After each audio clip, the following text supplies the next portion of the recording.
வாழ்க்கையில் நிறைய கன்ஃபியூஷன். எந்த பாதையை சூஸ் பண்ணணும், எந்த பாதையை விடணும், எதை நோக்கி போனால் நான் நினைக்கிற வாழ்க்கை அமையும், இப்படி நிறைய தெளிவில்லாத தருணங்களை நம்ம சந்திச்சிருப்போம். இந்த ரீடிங்கில் நான் அதை தேடி தான் போக போகிறேன். நான் என் பாதையை கண்டுபிடிக்கணும். அப்போ நான் என்ன செய்யணும், எதை அடையணும், எதை விட்டு கொடுக்கணும் அப்படின்னு நான் கேட்ட காளிமா கார்ட்ஸில் எனக்கு கிடைச்ச பதிலை தான் இப்போ நான் உங்களோட ஷேர் பண்ண போகிறேன். நீங்கள் கேட்க தயாராக இருக்கீங்கன்னா நான் தயார் அப்படின்னு எனக்கு கமெண்ட் செக்ஷனில் சொல்லிட்டு வாங்க. ஒரு பீஸ்ஃபுல்லான காளிமா ரீடிங்ஸை பண்ணலாம் வாங்க. உங்கள் வாழ்க்கை ரொம்ப அன்சர்டனாக இருக்கா, இது கண்டிப்பாக நடந்துரும் அப்படின்னு நினைக்கிற நேரத்தில் ஏன் இது நடக்கலை, ஏன் இவ்வளோ தாமதமாகுது அப்படின்னு நிறைய விஷயங்கள் மனசுக்குள்ளே ஓடிக்கிட்டே இருக்குது. அதே மாதிரி அந்த விஷயமும் ரொம்ப தாமதமாக தான் நடக்குது. உங்கள் கூட சேர்ந்து பயணித்த எல்லாருமே இன்னைக்கு வெவ்வேறு இடங்கள்ல இருக்காங்க. ரொம்ப வெற்றிகரமாக இருக்க மாதிரி உங்களுக்கு ஒரு எண்ணம். என் வாழ்க்கை எதுக்கு இப்படி இருக்கு, நான் எல்லாருக்கும் நல்லது தான் நினச்சேன், நல்லது தான் செஞ்சேன், பட் என்னுடைய வாழ்க்கை மட்டும் ஏன் இவ்வளோ அன்சர்டனாக இருக்குது. இப்போ நான் முன்னேறி போகணுமா இல்லை சைலண்ட்டாக நின்றுடணுமா, என்னோட ஹார்ட் ஒர்க்குக்கு என்ன அர்த்தம், அதற்கு என்ன, என்னுடைய விடாமுயற்சிக்கு என்னதான் பதில் அப்படின்னு உங்கள் மனசுக்குள்ள நிறைய கேள்விகள். இப்போ நான் முன்னோக்கி போகணுமா இல்லை நான் பின்னுக்கு வந்து கொஞ்சம் பொறுமையாக இருக்கணுமா அப்படின்ற ஒரு சந்தேகம். லைஃப்பில் எல்லாருக்குமே அப்பப்போ ஒரு விஷயம் நடக்கும். ஒரு நேரம் நல்லா சந்தோஷமாக சிரிச்சுக்கிட்டு இருப்பாங்க, சில நேரம் விட்டுடலாம் அப்படின்னு தோன்ற ஒரு மனநிலையில் இருப்பாங்க, சில நேரம் விடவே கூடாது, என்ன ஆனாலும் பார்த்துடலாம் அப்படின்ற ஒரு எண்ணம் இருக்கும். அப்பப்போ தான் ஒரு விஷயம் நடந்துக்கிட்டு இருக்கும். பட் உங்கள் காட்ஸை பொறுத்த வரைக்கும், உங்கள் காட்ஸை பார்க்கும்போது எல்லா விஷயங்களுமே ஒரே நேரம் நீங்கள் எக்ஸ்பீரியன்ஸ் பண்ணுற மாதிரி உங்களுக்கு தோணுதா தெரியல. உங்கள் காட்ஸை பார்க்கும்போது ரொம்ப கிளியராக உங்களுடைய இமோஷன்ஸ் ரொம்ப ஓவர்வெல்மிங்காக இருக்கோ அப்படின்றத நான் பார்க்குறேன். சில நேரம் இது ரொம்ப சேலஞ்சிங்காக கூட இருக்கு. எதில் ஃபோக்கஸ் பண்ணணும்னு உங்களுக்கு தெரியல. ஆனால் இந்த பயணத்துக்கு நீங்கள் தான் ரெஸ்பான்சிபிள் அப்படின்ற ஒரு கில்ட் ஃபீலிங்கும் உங்களுக்கு இருக்குது. சில இடத்துல நான் ரொம்ப நேரோ மைண்டடாக இருந்துட்டேனோ, எப்போ என் வாழ்க்கையை பற்றி நான் தெளிவாக பேசணுமோ, எப்போ என் வாயை திறந்து தெளிவான விஷயங்களை பேசியிருக்கணுமோ அப்போல்லாம் நான் பேசலை. இப்போ நான் பேசினா யாராவது கேட்குறது கூட, கன்சிடர் பண்ணுறது கூட, கேட்குறது அடுத்த கட்டம். நான் பேசுகிறதுக்கு தயாராக இருக்கேன், பட் காது கொடுத்து கேட்க யாராவது இருக்காங்களா அப்படின்னு உங்களுக்கு இப்போது ஒரு சின்ன சந்தேகம் வர ஆரம்பிக்குது. Yes, the situation is uncertain, ரொம்ப ஓவர்வெல்மிங்காக இருக்குது, நிறைய சேலஞ்சஸ் பார்க்குறீங்க, நிறைய ரெஸ்பான்சிபிலிட்டிஸும் உங்கள் மேலே திணிக்கப்படுது அப்படின்றதும் உங்களுக்கு தெரியுது. பேசுகிறதுக்கு ஆள் இல்லை. சரி, இப்போ என்ன தான் பண்ணுறது, எந்த பாதையை சூஸ் பண்ணுறது, விஷுவலைஸ் பண்ண ஆரம்பிங்க. வாழ்க்கையை ஒரு மரம் மாதிரி, பெரிய மரம் மாதிரி யோசிக்க ஆரம்பிங்க. ஒரு கிளைகளுமே உங்கள் வாழ்க்கையில் ஒரு பயணம். நீங்கள் எந்த கிளையை தாண்டி போனாலும் அதில் ஒரு அழகான செடி, அழகான இலைகள், மலர்கள், காய்கனிகள் எல்லாமே இருக்க போகுது. இவ்வளோ அழகான ஒரு ரீடிங் இல்லை, இதை நான் எதிர்பார்க்கவே இல்லை. இப்படி ஒரு கார்டு உங்களுக்கு வரும்னு நான் எதிர்பார்க்கல. அதுக்கு மேலே ரீடிங் இப்படி இருக்கும்னு நான் நிஜமாக எதிர்பார்க்கல. ஒரு மரக்கிளையுமே ஒரு பாதையை உங்களுக்கு குறிக்கும். நீங்கள் எதை தாண்டி போனாலுமே உங்கள் வாழ்க்கையில் ஏதோ ஒரு பெனிஃபிட்டை நீங்கள் அடைய போகிறீங்க. ஏதோ ஒரு இடத்துல உங்களுக்கு சந்தோஷம், இனிமை எல்லாமே கிடைக்க போகுது. பட் எந்த பாதையை சூஸ் பண்ணணும் அப்படின்றதெல்லாம் உங்களுக்கு இப்போ கன்ஃபியூஷன்.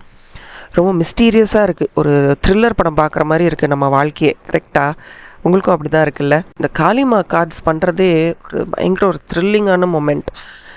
ஜென்ரலாகவே டேரோ ரீடிங் பண்ணும்போது நல்லா கிளென்ஸ் பண்ணிவிட்டு, ரொம்ப க்ளீனாக நல்ல எண்ணங்களோட மெடிடேட் பண்ணிட்டு தான் பண்ணணும். காளி கார்ட்ஸ் பண்ணணுன்றதே ஒரு பெரிய ப்ராசஸ்.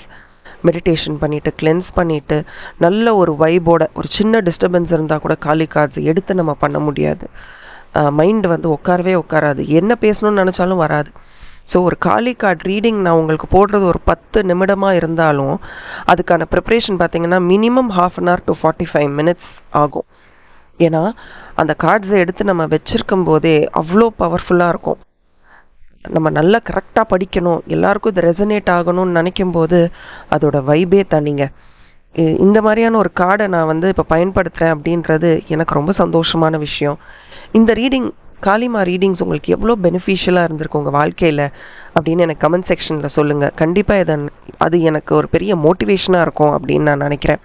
சரி, let's go back to the cards. Actually எந்த பாதையை சூஸ் பண்ணணும் அப்படின்னு யாருக்குமே தெரியாது அப்படின்றத தான் கார்ட்ஸில் பார்க்குறேன். பட் கண்மூடித்தனமாக சில நேரம் இந்த வழியாக போனால் எனக்கு ஒரு உண்மையான தீர்வு கிடைக்கும் அப்படின்னு அந்த பாதையை நம்ம சூஸ் பண்ணிடுவோம். போயிட்டு கொஞ்சம் தூரம் போன அப்புறம் தான் தெரியும், ஐயோ இது என்னடா இருட்டாக இருக்குது, இங்கே வந்து ஒரு சொல்யூஷனே நமக்கு கிடைக்காதே அப்படின்னு தோணும். சரி, இன்னொரு பெர்ஸ்பெக்டிவ் எடுத்து சரி நம்ம இந்த பாதையை சூஸ் பண்ணி ஆகட்டும், என்னதான் ஆகுதுன்னு பார்ப்போம். நம்ம வாழ்க்கையில் நம்ம தேடிக்கிட்டு இருக்க அந்த ஒரு பதில் நமக்கு கிடைக்குமா, இதுதான் என் வாழ்க்கையா, அப்படி போய் தான் பார்ப்போமே அப்படின்னு அந்த ஒரு பயணத்தை நம்ம எடுப்போம். இந்த மாதிரி மாறி மாறி நம்ம வந்து ஒரு ஒரு பாதையாக சூஸ் பண்ணி அடுத்தடுத்த கட்டத்துக்கு போகிறோம் பாருங்க, அதுதான் த்ரில் அப்படின்னு காலி கார்ட்ஸில் எனக்கு வருது. இது என்ன த்ரில்லோ எனக்கு தெரியல. பட் ஒரு தடவையும் முன்னுக்கு போயிட்டு பின்னாடி வந்து புதுசாக ஒரு விஷயத்துக்கு வரத்துக்குள்ள யூட்டர்ன் போடுறதே ஏன்டா யூட்டர்ன் ஒன்று கண்டுபிடிச்சாங்க அப்படின்னு நமக்கே தோண ஆரம்பிக்கும். பட் உங்கள் காட்சை பார்க்கும்போது நிறைய நேரத்தில் நீ மற்றவங்களுக்கு தான் நிறைய எக்ஸ்பிளனேஷன் கொடுத்துக்கிட்டே இருக்க, அது உண்மையா? நான் அதுலேருந்து ரிஃப்ரெயின் ஆகிட்டேன். நான் முதல்லலாம் எல்லாருக்கும் ஒரு எக்ஸ்ப்ளனேஷன் கொடுக்கணும், ஏன் ஒரு விஷயம் நடக்குது, ஏன் ஒரு விஷயம் நடக்கலை அப்படின்ற ஒரு எக்ஸ்ப்ளனேஷனை கொடுக்கணும்னு நினச்சிக்கிட்டு இருந்தேன். பட் இப்போல்லாம் அதை செய்கிறதில்ல. என்னால் இந்த நேரத்தில் முடியல, அவ்வளோதான். அதை நம்ம ஒரு எக்ஸ்ப்ளனேஷனாக கொடுக்கும்போது நம்ம மேலே பயங்கர ஒரு என்கிட்ட இது சொல்லவே இல்லை அப்படின்ற ஒரு திணிப்பை எல்லாரும் திணிக்கிறாங்களோ அப்படின்னு எனக்கு தோண ஆரம்பிக்குது.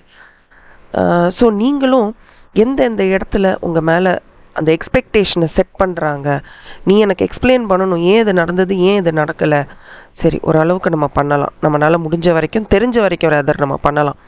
பட் ஒரு கட்டத்தில் நிற்கிறதுக்கும் உட்காரத்துக்கும் நம்ம ஒரு எக்ஸ்பிளனேஷனை கொடுத்துக்கிட்டே இருக்கணும்னா நம்மளே நம்ம அங்கே தொலைச்சிடுறோம்ல. ஒரு கேள்விக்கும் நம்ம பதில் யோசிச்சுக்கிட்டே இருந்தால், நம்ம எப்போ ரீசன் அவுட் பண்ணிகிட்டே இருந்தால் என் வாழ்க்கையை நான் எப்போ வாழ ஆரம்பிக்கிறது? ஸோ இந்த பிரபஞ்சம் நம்மளை நிறைய வேஸில் நிறைய வழிகளில் நம்மளை இன்ஃப்ளூயன்ஸ் பண்ணிக்கிட்டே இருக்கும். ஸோ இப்போ நீங்கள் கேட்குற இந்த ரீடிங் கூட ஒரு இன்ஃப்ளூயன்ஸ் தான். எல்லா கேள்விகளுக்கும் நீ அமர்ந்து உட்கார்ந்து பதில் சொல்லணுன்றதே கிடையாது. ஒரு சில கேள்விகளுக்கு உன்னுடைய புன்னகையும் உன்னுடைய அமைதியுமே பதில் அப்படின்றத நான் ஒரு புக்கில் படிச்சிருக்கேன். எனக்கு அதே தான் இப்போ இந்த கார்ட்ஸ்லேயும் தெரியுது. ஒருவேளை நான் தான் அதை கோரிலேட் பண்ணிக்கிறேன்னா இல்லை அப்படி ஆயிட்டேனான்னு தெரியல. பட் நீங்கள் சொல்லுங்கள், ஒரு தடவையும் உங்களை ஒருத்தங்க இது ஏன் இப்படி இருக்குது, அது ஏன் அப்படி இருக்குன்னு ஒரு எக்ஸ்ப்ளனேஷன் கேட்கும்போது நீங்கள் எப்படி ரெஸ்பாண்ட் பண்ணிட்டு இருந்திருக்கீங்க, இப்போ எப்படி இருக்கீங்க? அப்படியே தான் இருக்கீங்கன்னா அப்படியே தான் நான் இருக்கேன், இன்னும் என்னால் மாறிக்க முடியல, இல்லை நான் அந்த எக்ஸ்ப்ளனேஷனை கொடுக்கலைன்னா என்னால் அடுத்த கட்டத்துக்கு போக முடியாத அளவுக்கு எனக்கு ஒரு தடையை போட்டுடுறாங்க. எதாக இருந்தாலும் கமெண்ட் செக்ஷனில் ஷேர் பண்ணுங்கள், கண்டிப்பாக நான் படிக்கணும். ஸோ இந்த மாதிரி ஒரு ரீடிங் பண்ணும்போது எந்த பாதையை நான் சூஸ் பண்ணணும், நானே திக்கி திணறி எந்த சைட் போகணும்னு தெரியாமல் தேடிக்கிட்டு இருக்கேன். இந்த நேரத்தில் எனக்கு ஒரு எக்ஸ்ப்ளனேஷன் வேணும், எனக்கு ஒரு எக்ஸ்ப்ளனேஷன் வேணும்ன்ட்டு நம்மளை திருப்பி திருப்பி கேட்டு புண்படுத்தும் போது ஒரு எண்ணமே இல்லாமல் போயிடும். இவங்கெல்லாம் எதுக்கு நம்ம வாழ்க்கையில் இருக்காங்க? பட் வேறு வழியே இல்லை, ஒரு பதில் ஒரு ஆன்சருக்காக நம்ம தேடிக்கிட்டே இருக்கோம். தேடி தேடி தேடி தேடி கடைசியில் நம்ம எந்த பாதையை விட்டு எந்த பாதையை நோக்கி போனோமோ அதை விட்டுட்டு பேலன்ஸை லூஸ் பண்ணிவிட்டு வேறு ஏதோ ஒரு பாதையை எடுத்துகிட்டு போக ஆரம்பிச்சிடுறோம். ஸோ முதல்ல எந்த பாதையை தேடி நீங்கள் போகிறீங்க, அந்த பாதை உங்களுக்கு ஒரு பேலன்ஸை கொடுக்குதா, உங்கள் வாழ்க்கையில் ஒரு நிதானத்தை கொடுக்குதா, இல்லை படப்படப்பாக உங்களை வைக்குதா, இதை கவனிக்க ஆரம்பிங்க. ஸோ முதல்லையே ஒரு விஷயம் நடக்குமா நடக்காதான்னு நம்ம வந்து இன்ட்யூட்டிவாக புரிஞ்சுக்கிட்டோன்னா அதுக்குள்ளே போகலாமா வேணாமான்றதை முதல்லையே நம்ம முடிவு பண்ணிடுவோம். வேண்டானா வேண்டாம், அங்கேயே விட்டுட்டு போயிடலாம். இல்லை வேறு வழி இல்லை, இதை நம்ம ஃபேஸ் பண்ணி தான் ஆகணும்னு நம்ம முடிவு பண்ணிட்டோன்னா முன்னோக்கி போகலாம். பட் இல்லை இது ஏதோ சரியில்லை அப்படின்னு உங்கள் இன்ட்யூஷனை பயன்படுத்த சொல்கிறாங்க காளிமா. உன்னுடைய இன்ட்யூஷனை நீ பயன்படுத்து. என்னைக்கு உன் இன்ட்யூஷனை நீ பயன்படுத்துறியோ அன்னைக்கு நீ ஈஸியாக ட்ராவல் பண்ண ஆரம்பிச்சிருவேன். முதல்லையே பயணம் தொடங்கும் போதே இதுக்கு சரியாகுமா சரியாகாதான்னு உனக்கு தெரிஞ்சிடும். ஆனால் நீ உன் இன்ட்யூஷனே பயன்படுத்த ஆரம்பிக்கலை, ஏன்னா நீ மற்றவன் இன்ட்யூஷனில் வாழ்ந்துக்கிட்டு இருக்க. உன்னோட இன்ட்யூஷன் உனக்கு ஏதோ ஒரு விஷயம் சொல்லும் போது ஒன்றா நீ நம்ப மாட்டேங்கிற, இல்லை இருக்கிற கோவத்தால் அந்த இன்ட்யூஷன் பொய் அப்படின்னு நினச்சிடுற. Note that. ஸோ இன்ட்யூஷன் வந்து தப்புன்னு நினச்சிடுறோம், இல்லை இது இன்ட்யூஷனே சரியில்லை அப்படின்ட்டு வேற யாரோ நமக்கு சொல்கிறத கேட்டுடுறோம். உன்னோட இன்ட்யூஷன் உன் நல்லத்துக்கு மட்டும்தான் சொல்லும், உன்னை சுற்றி இருக்கிறவங்க நல்லத்துக்கு எதுவுமே சொல்லாது. உன்னை பாதுகாக்க தான் உன் புத்தி இருக்குது. இதுதான் இதோட ப்ரூஃப். இந்த பிரபஞ்சம் உன்னுடைய பெஸ்ட் இன்ட்ரெஸ்ட்டுக்காக தான் வேலை செய்யும். நீ தான் இந்த பிரபஞ்சத்துக்கு முக்கியம். நீங்கள் தான் சயின்ஸை பார்க்கணும், அறிகுறிகளை கவனிக்க ஆரம்பிக்கணும். கவனிங்க, முழுக்க கவனிங்க. நிறைய ஆஃபர்ஸ், நிறைய வாய்ப்புகள் உங்களை தேடி வந்துக்கிட்டே இருக்கு. ஆனால் நீங்கள் என்ன பண்ணுறீங்க, அந்த பாதையை சூஸ் பண்ணும்போது எனக்கு எதுவும் சர்ப்ரைசிங்காகவே இல்லை, எனக்கு எதுவும் த்ரில்லிங்காக எதுவும் இல்லை அப்படின்னு நடுவுலையே கன்ஃபியூஸ் ஆகிடுது. அதாவது நான் போகிற பாதை சரியா தவறா அப்படின்னு நிறைய அன்சர்டனிட்டிஸ். இது நடக்குமா நடக்காதான்னு நிறைய கேள்விகள். ஸோ ஒரு கேள்விகளை நோக்கியே நீ அந்த பாதையை நோக்கி போகும்போது நீ ஃபோக்கஸ் பண்ண மாட்ட.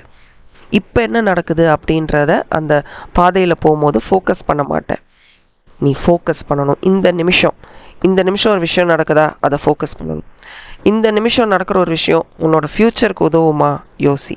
ஸோ இந்த நிமிஷத்தை பற்றி நீ யோசிக்க ஆரம்பிச்சிட்டேன்னா, மற்றவர்கள் உன் வாழ்க்கையை டிக்டேட் பண்ணலைன்னா, நீ இப்படி தான் இருக்கணும், இதை தான் செய்யணும், இதை செய்யக்கூடாது அப்படின்னு டிக்டேட் பண்ண நீ விடலைன்னா, உன் வாழ்க்கையில் உன்னுடைய பாதை எது அப்படின்னு நீ ரொம்ப ஈஸியாக கண்டுபிடிச்சிருவ அப்படின்னு பியூட்டிஃபுல்லான ஒரு ரீடிங் நமக்கு வந்திருக்குங்க. Just focus and stop creating an expectation. What a beautiful reading. இந்த ஒரு பியூட்டிஃபுல்லான ஃப்ரைடேல வெள்ளிக்கிழமை அன்னைக்கு இப்படி ஒரு மெசேஜ் தலையில் அப்படியே ஆணி அடித்த மாதிரி நமக்கு இது தோண ஆரம்பிக்கணும். நம்ம வாழ்க்கை மாறுது அப்படின்னு. வாழ்க்கை மாறுங்க, நம்ம சந்தோஷமாக இருப்போம். All the best, all the very best. Thank you and bye. But அதுக்கு முன்னாடி இந்த ரீடிங் டவுட்ஃபுல்லாக இருக்க யாரோ ஒருத்தங்களுக்கு ரொம்ப பயனுள்ளதாக இருக்கும். அவங்களுக்கு இது ஷேர் பண்ணுங்கள். Thank you and bye from R, and as always keep smiling.